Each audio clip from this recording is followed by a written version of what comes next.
If you love Baltimore sports, you'll love WNST.net. You had one. I think he kind of motioned over at Lee Evans and said, had a little sit down with those guys today to make sure they all know what's at stake. Were you in on that? And what did he say? Because I know he had a bunch of guys around him. In the meeting, they just talked about it in our team meeting about, they asked Lee how many playoffs he's been in. He's never been in any. He's never played a game.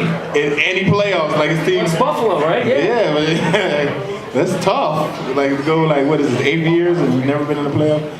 But like him. Then you have Corey Redding. This might be his second, maybe, or something like that. They went last year, so he was with Detroit. So at the time they weren't going to the playoffs. So you had some people. So they were trying to explain to the rookies how fortunate they are to be able to get in the playoffs, because you have people that's been in the league 8, 9 years who this is their first and second time going. So you don't want to take it for granted. So that was a message that was given today in meetings. What did John? What was the one thing that he centered on, Coach Harbaugh? Anything at all when he gathered you guys today for the first time since Sunday? What was his message? He was just telling everybody to enjoy what we accomplished, and we didn't really know who to focus on yet. So that's why when we went out to practice, we tried to focus on all three teams just to get some stuff done.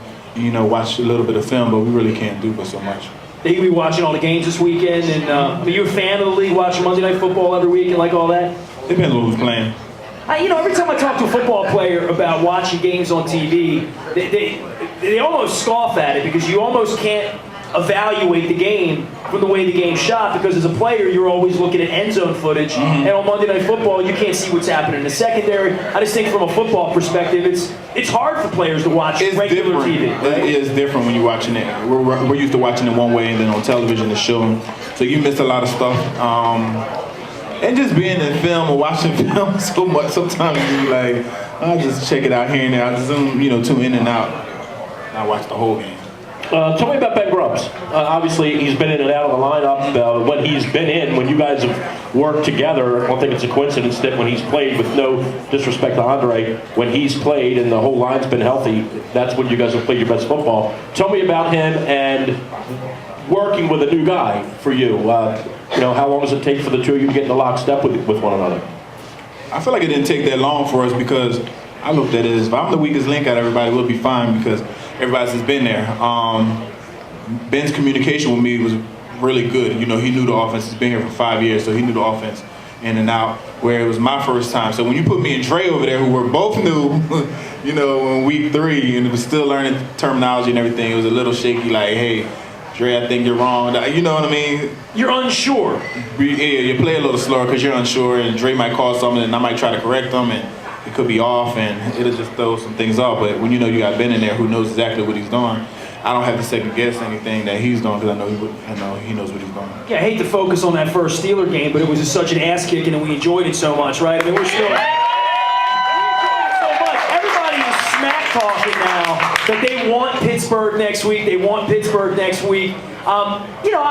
Somebody asked me tonight, who do you want to see come in here? And I said, well, I think we could beat any of the 4 teams. There's something, though, about ending their season here that would be very delicious for all of us having, and you haven't been around for this, but Drew and I have been on we've been on some long bus rides back. With the season ended, our tail between our legs, it's a long ride out of those mountains, 5 hours down the mountain when your season is over, especially after an AFC Championship game. But when you look at the Steelers and you start thinking about the teams you could bring here next week, we would definitely be seeing a different version of the Steelers if they come here next week. Yeah, they have some people hurt. Their running backs hurt. Ben is not 100%.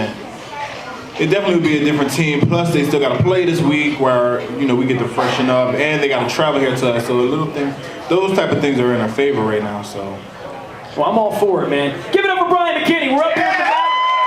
First show in Harford County in a while. I want to thank all of our sponsors up in Harford County for supporting us all this time. We got a great crowd here tonight on a day and a half notice. So give yourselves a round of applause for that. Make sure that's all people walking in the door up here.